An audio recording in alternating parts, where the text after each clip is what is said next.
امام حسین رضی اللہ تعالیٰ عنہ نے 25 حج کیے ہیں مدینے سے مکے پیدل جا کے، دونوں بھائیوں نے ہر روز 10 سپارے قرآن پاک کے امام حسین پڑھتے تھے۔ حضرت عبداللہ ابن زبیر کہتے ہیں میں سیدہ فاطمہ کے بیٹے حسن اور حسین سے جب بھی ملا ہوں دونوں بھائیوں نے روزہ رکھا ہوا ہوتا تھا۔ انہوں نے اپنی زندگی تقوی سے گزاری، پرہیزگاری اور سخاوت۔ سبحان اللہ۔ پتہ ہے سخی مالدار نہیں ہوتا، حضور نے فرمایا بندہ دل کا غنی ہوتا ہے۔ مالدار تو بندہ بنتا ہی تب ہے جب پیسے جمع کرے، سخاوت کرنے سے تھوڑی مالدار بنے گا۔ اس لیے درویش کہتے ہیں مالا والے سخی نہیں ہوندے، سخیاں کل مال نہیں ہوندا۔ سنیں بہت بڑی سخاوت کی اپنی زندگی میں، ساری زندگی سخاوت میں گزار دی، ساری زندگی۔ امام حسن نے بھی امام حسین نے جو آیا دے دیا، جو آیا دے دیا، ہزاروں دینار آتے۔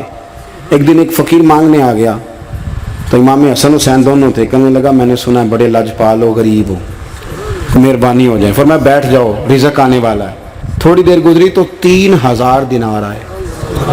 ویسے میرے کو 3 لاکھ روپیہ ہوتے مسیطے کنے دینے چاہیے؟ میں اپنا پہ پوچھنا تو اڑا تے پوچھیا ہی نہیں، میں مشورہ پہ لینا۔ 3 لاکھ جو میرے کو ہوتے مسیطے کنے دینے چاہیے؟ تسی ظاہر ہے ان کو دیانتداری والا مشورہ ہی دینا ہے نا، جو نہیں کرنا جو ہی دسنا دینا۔ کتنا 1000؟ ہاں میں کبھی کبھی پیار سے بات سناتا ہوں۔ ایک سنگی میرے پاس آیا کہنے لگا سب دعا کرو اللہ میں پیسے دے میں وہ راہ چ دیاں گا۔ میں کہ یا اللہ انہوں 10 کروڑ دے، 9.5 کروڑ تیرے راہ دے چھڑے گا۔ وہ بھی ہسی آئی ہے جی میں تسی ہسے ہو نا، آمین نہیں زوا کی یا چپ کر گیا یا کورن لگ گیا۔ اور میں کہ کرما لیا آمین تے آگ تینوں تے 50 لاکھ پھر بھی پیا بچدا سی، لیکن اسی دعاواں وچ بھی 9.5 کروڑ دین لی تیار، ناراض نہ ہونا، دعاواں وچ بھی تیار نہیں، مزاج ہی نہیں، طبیعت ہی نہیں۔ سیدہ فاطمہ الزہرا کے پاس 40 اونٹ کھڑے تھے۔ ایک بی بی آئی، وہ کہنے لگی اماں جی یہ جو اونٹ کھڑے ہیں یہ میرے ہیں، اب بتائیں میں اللہ کے رستے میں دوں تو کتنے دوں؟ سیدہ فاطمہ کہنے لگی 1 بکری دے دے۔ وہ کہنے لگی حضور اگر آپ کے پاس 40 ہوتے تو آپ کتنے دیتی؟ سیدہ فرمانے لگی میں سارے کے سارے دے دیتی۔ تیرے لیے مسئلہ اور ہے، میرے لیے فتویٰ اور ہے، سارے دے دے۔ 3000 دینار آئے امام حسن اور حسین کے پاس۔ فقیر بیٹھا ہے، فقیر کہتا ہے میرے دل میں خیال تھا کہ 5-10 دے دیں تو میری موت بن جائے گی، پر مجھے نہیں پتا تھا کہ اتنے سخی گھرانے کے پاس آیا ہوں۔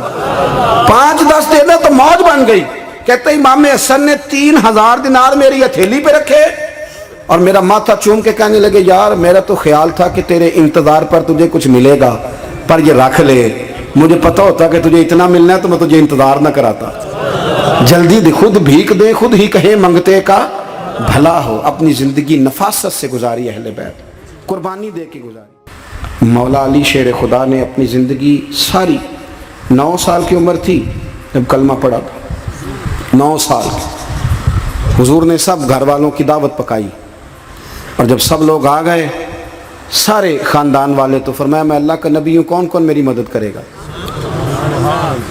آپ کو پتہ ہے نا کہ جب مشکل وقت آتا ہے نا یہ تو تب پتہ چلتا ہے نا ساتھ کون چلتا ہے۔ امیر آدمی ہو نا جس کے پاس 10 کروڑ روپیہ ہو اور وہ اپنے مکان کا 3را لینٹر ڈالنے لگے نا، 3را، تو سارے بڑے بڑے لوگ آ کے پوچھتے ہیں چودھری صاحب کوئی ضرورت ہوئی تو بتانا، پیسے پوچھے۔ تو غریب آدمی کی چھت گر جائے تو اسے کوئی بھی نہیں پوچھتا، بلکہ جن سے تعلق ہوتا ہے وہ بھی موبائل بند کر لیتے ہیں، وہ کہتے ہیں اس نے واپس کیسے کرنے۔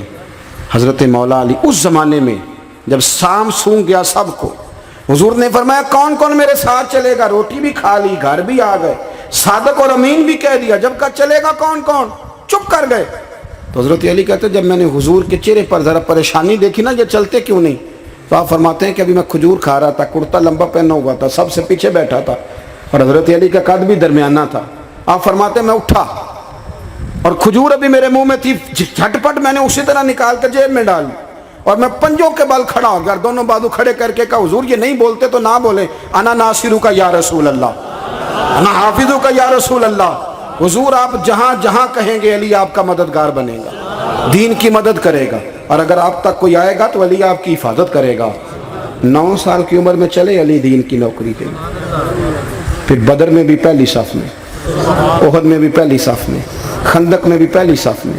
ایک جنگ میں حضور نے کہا علی تو رہ جا، اس دفعہ رہ جا، تو عرض کی رو پڑے حضرت علی، دلیر آدمی تھے، رو پڑے، کہنے لگے حضور آپ مجھے بچوں اور عورتوں کے پاس چھوڑ کے جا رہے ہیں؟ حضور مجھے لے چلے میں میدان کا، زندگی ساری گزار دی، ساری زندگی گزار دی، اپنے زمانے میں آپس کا اختلاف بھی دیکھا، ساری زندگی شیر خدا نے دین کو دے دی۔ کوفے کی جامع مسجد میں 21 رمضان کو جب حضرت علی کو خنجر لگا نا، تو تاریخ میں جملہ محفوظ ہے، خنجر لگا نا جب، وہ 9 سال کی عمر میں یاری لگائی، 63 سال عمر ہو گئی، جب خنجر لگا تو کہنے لگے فزت برب الکعبہ، مجھے رب کعبہ کی قسم آج کامیاب ہو گیا ہوں، پانی پرن سویلیاں تے رنگا رنگ کڑے، اسی پریا اس دا جانیے جس دا توڑ چڑھے۔ کہا دیکھو بھائی میں آج کامیاب ہو گیا، میں کامیاب ہو گیا، وہ جو میں نے کہا تھا حضور میں ساتھ رہوں گا، تے لے سجنا سا توڑ نبھائی، جان دیتی راہ تیرے، دے دیا ہر چیز دین کو دے دی۔ کون سی پراپرٹی چھوڑ کے گئے پیچھے؟ کون سا نظام بنا کے گئے؟ امام حسن بھی شہید ہوئے، پتہ ہے آپ کو؟ امام حسن کا بھی دن منانا چاہیے کہ نہیں؟ ان کے یوم وصال پہ بھی کوئی جلسہ کر لیا کرو، بڑے ہیں امام حسین سے، جدھر سارا زمانہ چلتا ہے ادھر چل پڑتے ہو۔ حدیث میں جہاں جہاں نام آیا نا، پہلا امام حسن کا ہے، دوسرا امام حسین کا ہے، اور امام حسین کے اپنے جملے ہیں، فرماتے ہیں میرا بھائی نہیں، میرا امام بھی ہے، میرا امام بھی ہے۔ اور آپ فرمایا کرتے تھے میں نے بڑی چیزیں اس حسن سے سیکھی ہیں، جو انہوں نے سیکھا ایک بتاؤں اس میں سے؟ کچھ لوگ تھکے ہیں آپ میں سے، حالانکہ میں تو زیادہ سفر کر کے آیا ہوں، عرض کروں جو انہوں نے سیکھا ہے؟ سنو، امام حسین خود بتاتے ہیں، فرماتے ہیں کہ اب میرے بھائی نا امام حسن اپنی ایک بیوی کو طلاق دینا چاہتے تھے، اختلاف شدید ہو گیا، بات طلاق تک آ گئی، مجھے پتہ چلا تو میں پہنچا، میں نے کہا بھائی جان کیا اختلاف ہے بھابھی سے؟ تو میں طلاق دینے لگے ہیں، فرمایا ہاں طلاق دے دوں گا۔ چلی گئی ہے میکے، فرمایا بتائیں غلطی کیا، کیوں دے رہے ہیں؟ تو امام حسن فرمانے لگے حسین آپ نے قرآن نہیں پڑھا؟ میں نے کہا جی پڑھا ہے، بتائیں۔ کہنے لگے اللہ فرماتا ہے ہن لباس لکم وانتم لباس لہن، مرد عورتوں کا لباس ہیں، عورتیں مردوں کا لباس ہیں۔ فرمایا میری بیوی میں کوئی کمزوری ہوگی تو میں پردہ ڈالوں گا کہ دنیا کو بتاؤں گا؟ امام حسین کہتے ہیں میں نے اٹھ کے بھائی کا ہاتھ چوما، میں نے کہا آیت میں نے پہلے بھی پڑھی تھی، تفسیر آج سمجھ میں آئی ہے، تفسیر آج سمجھ میں آئی ہے، میرے بڑے بھائی نے سمجھائی ہے، سمجھ میں آئی۔ کہتے ہیں کچھ دنوں کے بعد امام حسن نے بیوی کو طلاق دے دی، میں پھر آیا اور میں نے کہا میرے شانوں والے بھائی آپ بھی بتا دیں کیا مسئلہ تھا؟ تو کہتے میرا ماتھا چوما میرے بڑے بھائی نے، اور کہنے لگے حسین چھوڑ، وہ غیر محرم بی بی ہے، میں کسی غیر کی باتیں تیرے ساتھ کیا کروں؟ طلاق دے دی، غیر محرم ہو گئی، اب اس کا ذکر کیا چھیڑنا؟ کہتے میں سمجھ گیا کہ میرا بھائی قرآن کی اس روح کو جانتا ہے جو حسین تک بھی پہنچ رہی ہے۔ بھائیو امام حسن رضی اللہ تعالیٰ عنہ، آپ کو پتہ ہے یہ کائنات کا وہ عظیم شخص ہے، حسن ابن علی، وہ عظیم ہستی ہے جس نے تاج چھوڑ دیا، تخت چھوڑ دیا، پر نبی پاک کی امت کو جوڑ دیا۔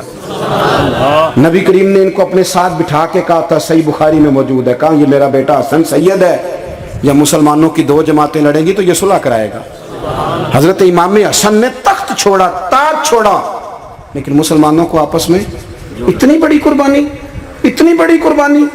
یہاں تو بھائی چھوٹا سا مسئلہ ہوتا ہے، مسجد میں اچھے بھلے امام صاحب نماز پڑھا رہے ہوتے ہیں، بچے پڑھ رہے ہوتے ہیں، اور مسجد میں تو تقریباً 15-20 چودھری اتوار مسجد میں ہوتے ہیں، تو پنڈ تے نہیں ہیں جی؟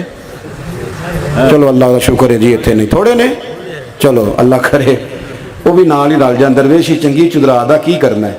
تو ویسے میں نے دیکھا ہے تھوڑی سی جو کسی شہر کی بڑی مسجد ہوتی ہے اس میں 15-20 چودھری ہوتے ہیں، اور مولوی صاحب کی مجبوری ہے سب کی مان کے چلنا، 2 کی نہ مانے قاری صاحب، 2 کی۔ اب وہ یہ نہیں دیکھیں گے کہ دین کا نقصان ہو رہا ہے، مسجد کا مسئلہ ہے، بچوں کا مسئلہ ہے، ان کو تو ذات کا مسئلہ ہے، میری نہیں مانی لیا تھا چھٹی۔ وہ خدا کے بندو، ہم 2 منٹ کے لیے چدراہٹ نہیں چھوڑتے، دین کا نقصان کر دیتے ہیں۔ امام حسن نے پوری حکومت چھوڑ دی، پوری حکومت۔ اتنا بڑا سخی کم آپ کو ملے گا جو سخاوت کرے اور نبی کی امت کو بچائے صلی اللہ ہو۔ یہ بات بیان نہیں ہوتی، اکثر نہیں ہوتی، شاید پورے کربلا میں آپ نے نہ سنی ہو، اللہ ماشاءاللہ۔ اس کو سمجھے امام حسن۔ اور پھر مزے کی بات، امام حسن بھی شہید ہوئے، انہیں زہر دیا گیا، اور جب وہ شدید بیمار ہو گئے نا، زہر اثر کر گیا، تو امام حسین آئے، بڑے پریشان ہوئے، رو پڑے، کہنے لگے بھائی مجھے بتاؤ کس نے زہر دیا؟ تو امام حسن کہنے لگے حسین مجھے شک ہے ایک شخص پر، لیکن شک ہے بھائی، اگر صرف شک ہے تو میں کسی بے گناہ کو بدنام کیسے کر دوں، تمہیں کیسے نام بتا دوں؟